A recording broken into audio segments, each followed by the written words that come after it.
Hello everyone, Rabbi Abe here. So I have a question. If I could show you how to draw down the Creator's unlimited blessing in the worst moments of your life, in the most difficult situations, would you be interested to hear about it? Well, that's what I'm going to tell you about, and I'm also going to give you a tool to draw down the blessings that Jacob the patriarch tapped into, and I'm going to tell you about that, and you'll be able to download it for free, of course, as always, on my website at rabbieabe.com. Okay, so I'm going to tell you what it's called and how to use it, how to access endless blessings from the universe. Let's go into it.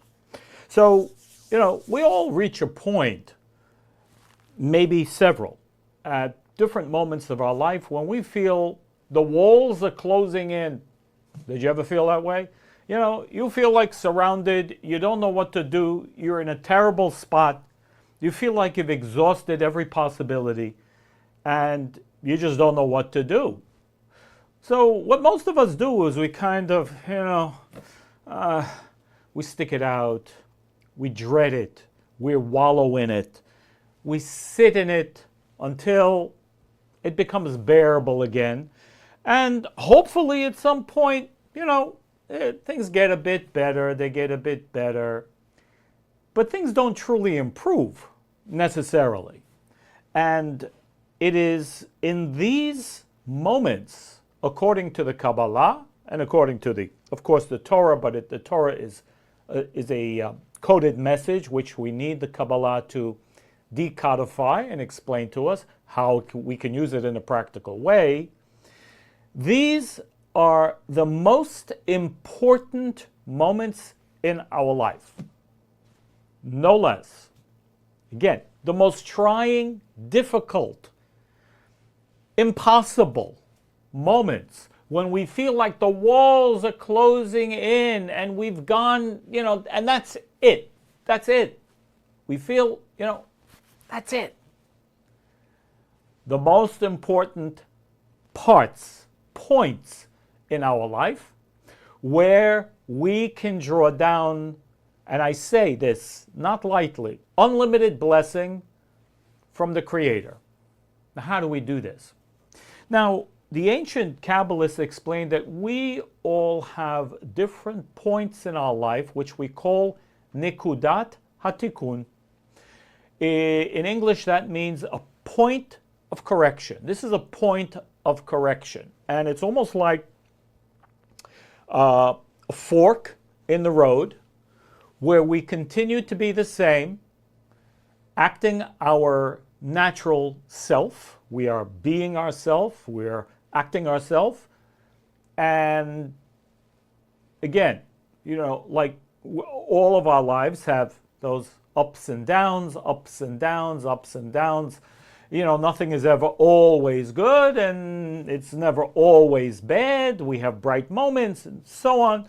And everyone, to whatever degree, many people think their life is worse than someone else's life. But I assure you, each one of us face, relative to our DNA, spiritual DNA, exactly the same process relative to ourselves. Now, of course, that has a meaning. What do you mean relative to ourselves?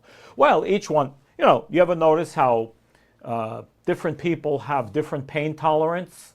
Some people, they can take a lot of pain. They can take a lot of punishment. And, I don't know if it doesn't faze them, but, they're less dramatic. They're not falling into these traps as much as someone. There are people who every little thing is a drama. It's terrible. And I'm talking about emotionally, can also be physically. Again, some people have a high tolerance for pain. Some people, very low threshold.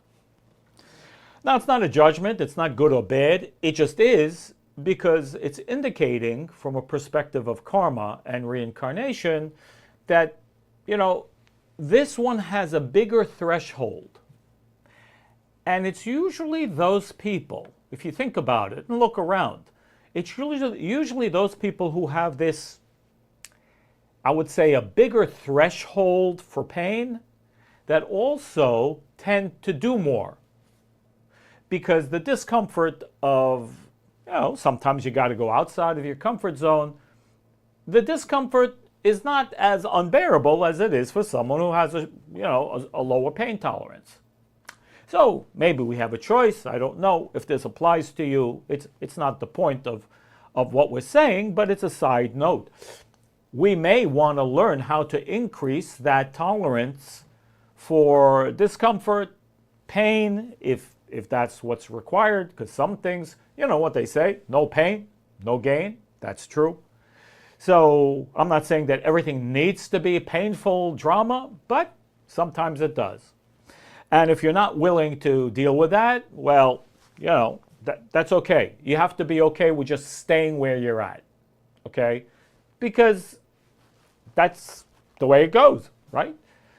Why is it that way? So I want to talk about Jacob the Patriarch for a moment, because Jacob the Patriarch is teaching us this awesome lesson. And the secret of the Kabbalists over here is going to tell us a lot. And as I said in the beginning, how do we draw the blessing from the endless world? Endless world, which is the spiritual world, that's God's world, called endless. That's what the Kabbalists call it, the endless. Whatever we call God, because we don't, according to the Kabbalah, we do not know what God is, G-O-D. It's an English reference word to reference the supreme, the all high, the, whatever name or reference you want to give it. The Kabbalists call it the Ein Sof, the endless, because we can't describe it. We cannot assign a name even to the Creator because, a name limits to a certain aspect of something. And according to what the Kabbalists explain, that all names, maybe people use different names, and of course in Judaism we also use different names. There are many, many different names. One should ask why. Why there's so many different names that reference the same thing? Is it the same thing? Well, it is, and it isn't. Different aspects of the same thing. A person's name can be Richard. Some people may call him Rick. Another name might be Ricky, or Richie, or Dick, right? All these different names are talking about the same person named Richard. Well, what's the difference? If they're all referencing the same guy, Richard, why so many different names? Well, we understand, there is energy in names, and it's a different energy. So if your name is Richard, but I call you Ricky, I have maybe a closer relationship to you. And Rick, maybe your friends call you Rick, but they don't call you Ricky. Maybe it's only family members. If you understand what I mean, of course, we're talking about the same person, Richard, but there's a formal connection, there's a more familiar connection. So all these different names are really different frequencies to connect to the same thing, but different aspects of the same thing.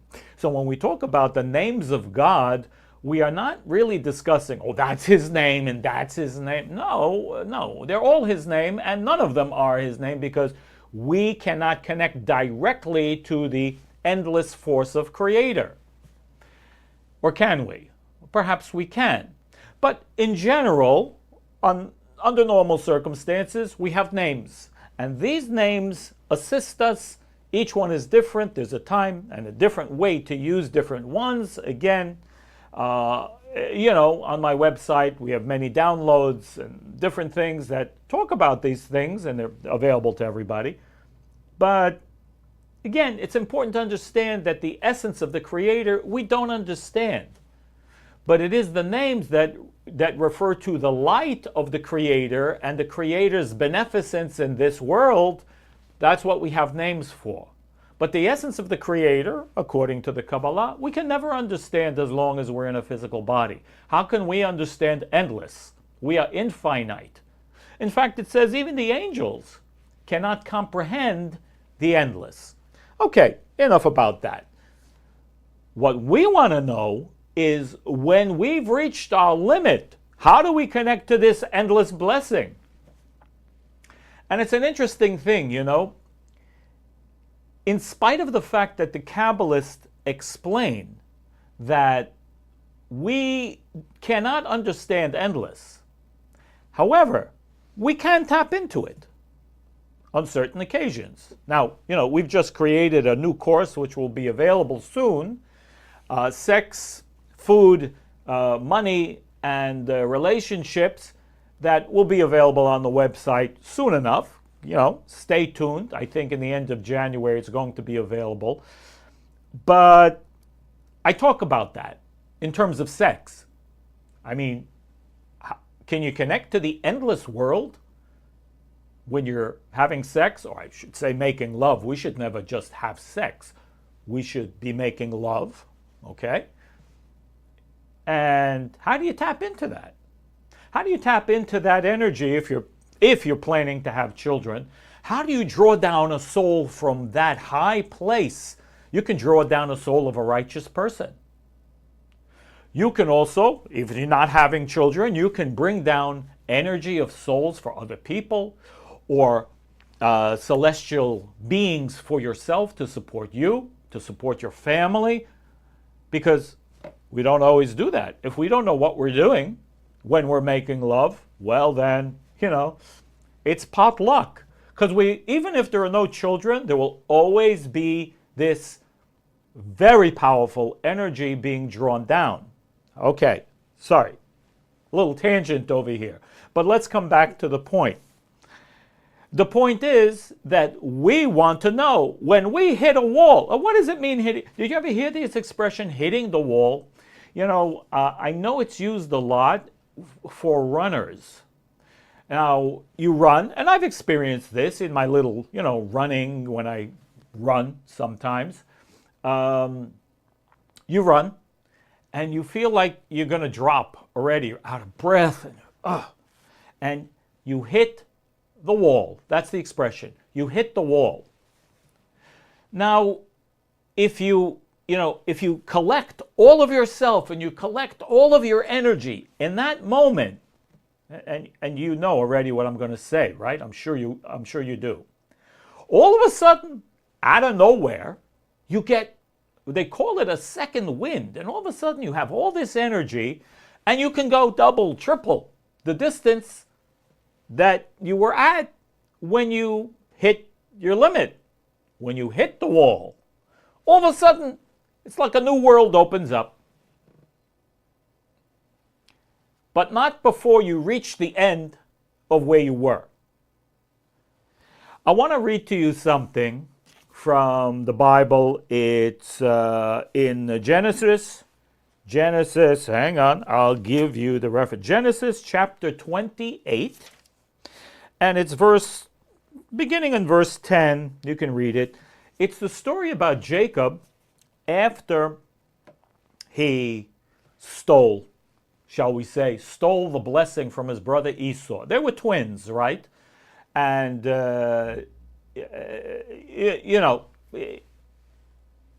these are secrets, okay? Jacob stole?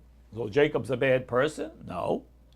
But Esau was evil from his youth. He was evil.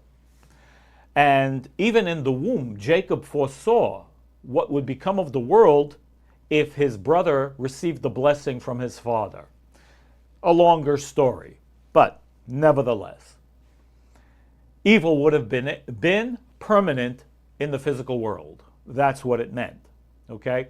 So, and there was a whole conspiracy between Rebekah, his mother, and Isaac, even though Isaac allegedly didn't know that he gave the blessing to Jacob instead of the firstborn, technical firstborn, Esau. And again, it's all secrets. It was meant to be that way, says the Zohar. And however, Esau made a vow at that time to kill his brother Jacob. Now, it's a very interesting dynamic that's going on over here, and you have to pay attention very closely to get the real details, the understanding. When it says here, it says, Jacob left Be'er Sheva. Vayetze Yaakov me Be'er Sheva, vayelech Harana. Jacob left the place of his parents, where his parents were, but also where his brother was. And he came to a place, he went to Haran, another place, Haran, to where his uncle, his mother's brother, Laban, would be. And she wanted him to go find a wife over there. He didn't know what he would find, how it would be. But in any case, it says, Vayifga b'makom vayelen sham ki v'hashemesh vayikach me'avnei hamakom vayesem me'oshotav v'yishkab b'makom ahu. He spent the night there. He found a place. He spent the night there. He put a stone. He put his head down. And he had a dream. He had a vision. And there were angels going up and down the ladder. The famous story about Jacob and the ladder. We're not going to go into that. However, why did he leave? Why did he leave? Well, imagine.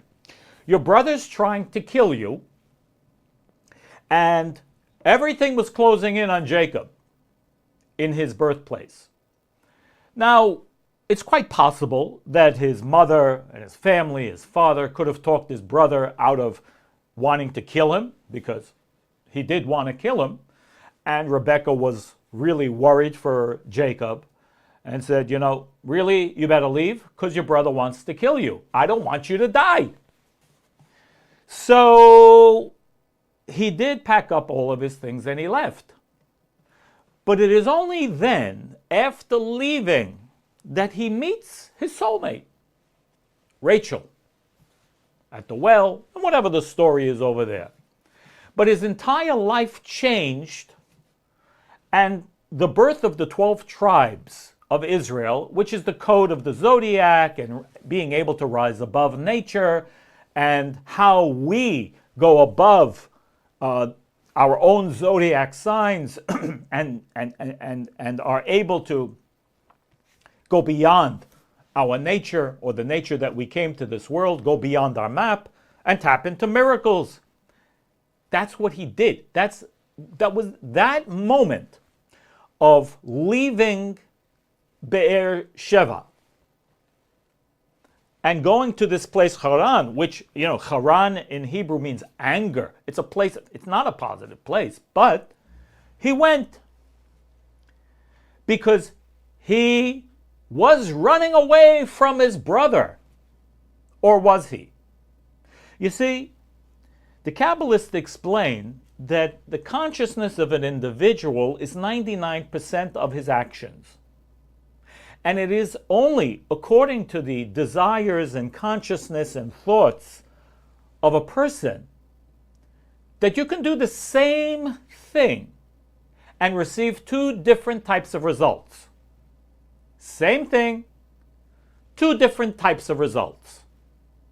Simple example. I hate to give this example, but it is effective. Rape. What is rape? I don't have to tell you. It's an action of a non-consensual, God forbid, violent, whatever it is, sexual encounter. What is lovemaking? Well, it's very different. Is it? What's different? The physical action may be identical. Maybe identical. But the consciousness is absolutely different. Because one, is absolutely selfish, violent, criminal, horrible, and every other, name. It's a violent, criminal, akin to murder, perhaps, act. But the other is a wonderful, beautiful thing. What's different? The thought consciousness, the intention behind it. And that makes all the difference in the world. We understand through the Kabbalah that our consciousness and desires and thoughts are 99% of the action behind it. 99%. The 1%, which means the physical action, is merely the representation. It's the physical representation of what we're thinking. So, depending on what's going on in our mind, we can change the reality depending on what's going on. What was going on for Jacob? You see, Jacob's nature was, in that moment, the Kabbalists are telling us, well, my mother's telling me to go. My brother wants to kill me. I better get the heck out of here, right? That would have been one thing. Had he had that consciousness, he wouldn't have met his beloved to be, Rachel. The 12 tribes perhaps would have never been born, and all the blessings that we have the potential to tap into may have never happened. But that wasn't his mindset. When Jacob came to the wall and everything was against him, and his brother wanted to kill him, and everything, he was being surrounded. What did he do? Did he say, oh no, I better get out of here. I'm afraid I'll die. That's not what he said. What did he say? He said, whoa, my mother's telling me to go. The environment is telling me I better leave this place. Yes, it's true, my brother wants to kill me. What is the message here? I know. The Creator is pushing me to leave this place because there are blessings waiting for me. I've hit the wall. What is the meaning of hitting the wall? The Kabbalists use a simple analogy of an onion. So an onion is layers, but after each layer, it stops, and then there's a very small empty space between the next layer. Hitting the wall means the end of the physical world that you belong to. That's what hitting the wall means. If you're running and you hit the wall, you've hit the end of your physical limitation. And what happens when you go beyond? You go to another world. Physically in running, yes, you go to a higher level of what do they call it? Endurance and maybe speed and whatever it is physically. But spiritually, it's much more than that. Spiritually, it means we access into that place where we never really have access to. We access and touch the endless world. And that's the place where endless blessing, miracles, what I need, when I need it, means not the logical mind. It's not what I know. It's not the amount of money I see in the bank. No.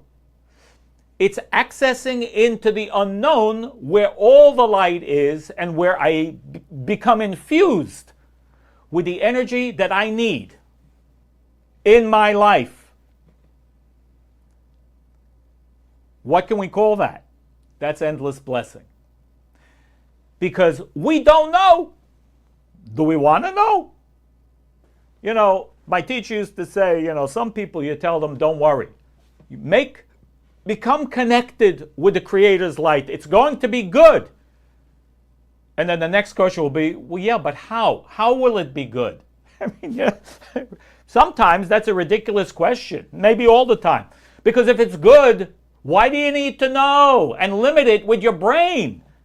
Good is good. Good means the Creator's light will flow exactly where it needs to be and when it needs to be there. That doesn't mean I need to see it in front of my face. Good comes when we're driving down the street and suddenly we see the sign that says accountant and we happen to be looking for an accountant. Good means I don't drive down that street, I go down the other street because there's an accident waiting to happen over there and you don't want to be there. But you don't know. How do we know? We don't know. But being connected to the blessing, which is beyond the wall. So what does that mean? When we reach our impossible point, we say, oh, this is it. I can't take it anymore. No. Get out of that headspace. Get out of that mindset. You have to, in that moment, become Jacob the patriarch. And what did Jacob say? Wait a second. Yeah, okay, my brother wants to kill me. I get it. And my parents want to leave. But this is all a message. This is a message from the Creator that I need to be someplace else. I need to be doing something else. I need to meet my beloved. I don't know what's waiting for me over there, but the blessings are there, beyond the wall, in the endless universe. The endless universe is only at the end of my physical limitation, my physical world, my wall. We all have walls. We have to see, the moment that we get to that wall, we have to say, wait a second. Oh, this is terrible. This is impossible. But you know what? I know I'm here for a reason. Why am I here? Why did the Creator put me in this impossible place? Should I complain about it? Well, you can, but that's not going to get you anywhere. Maybe more wall. No. Creator put me here to get to the end of my physical limitations so that I can go beyond. And I want to go beyond. I want to connect to, I want to push through this. Because this is my message. It's not a bad thing. In fact, it's the best place for me. This is the best thing that could happen to me. Why? Because I know when I get beyond this moment and embrace this moment, I can get to the endless blessing that the Creator wants to give me. And that's the only reason why I am here. And that's the lesson of the wall. And I'm going to give you that formula that I promised you in the beginning. And it's a formula directly from Jacob the patriarch in the Bible, okay? And it's a blessing to help us get beyond our wall. It's something that we should say every day, because every day it will give us a protective shield to help us, protect us, and guide us through the day. Before we start our day, this is recommended to say once in the morning before we begin our day. And again, this download will be for you in the download section at rabbieabe.com. And it goes like this. I'll say it, but it will be transliterated on the download. Don't worry. You'll be able to say it in English and look at the Hebrew letters at the same time to get the maximum benefit from it. And it is from Genesis chapter 32, verse 1 and 2. And it says, V'Yaakov halach lidarko. And Jacob went on his way, meaning he went, okay? He left the place. He left where he was. So that means we leave where we are before we go out on our way, wherever we're going, to work, to business, to school, to another country. It makes no difference. We're always going on our way. The moment we leave where we are, again, mentally and physically, we're going to a new space. V'Yaakov halach ledarko. Jacob went on his way. V'yifgeu bo malachei Elohim. And he met the angels of God. He met angels of God. This is to help us draw all the angels, without specific ones, the angels of guidance and protection that we need in this moment for the day to take us and help us along our path. Vayomer Yaakov kasher ha'am. And Jacob said, when he saw them, Jacob said, Machaneh Elohim zeh. This is the place of the Creator. This is a godly place, which means whatever we do, wherever we go, wherever we meet, it's a godly place. If you see it that way. If you look and you get to work and you see your boss and you say, I don't know, oh my God, here it comes. You're not thinking this is a godly place, are you? It may be your wall. You should be happy about it, because remember, what is beyond the wall? Endless blessing. But not if your attitude is, oh, Again, another day. No, there's no blessing in that, okay? The Creator gave you this day to do something with it. What are you going to do with it? He met the angels of God in that place. Vayikra Shem HaMakom Hahu Machanaim. And he called the name of that place Machanaim. It's a name, but this name is a coded message to help us transform anything in that place to be connected with the angels of blessing, protection, and good and beneficence. And that's how we handle the walls in our life. That's how we should be handling the walls in our life. Remember, the wall is only the end of our physical world, meaning the space of limitations that we have in our consciousness. Beyond that is endless light and endless blessing. I really want this to work for you guys. Download the blessing at rabbiabe.com, and I will see you very, very soon on the next video. Lots of love and all the best.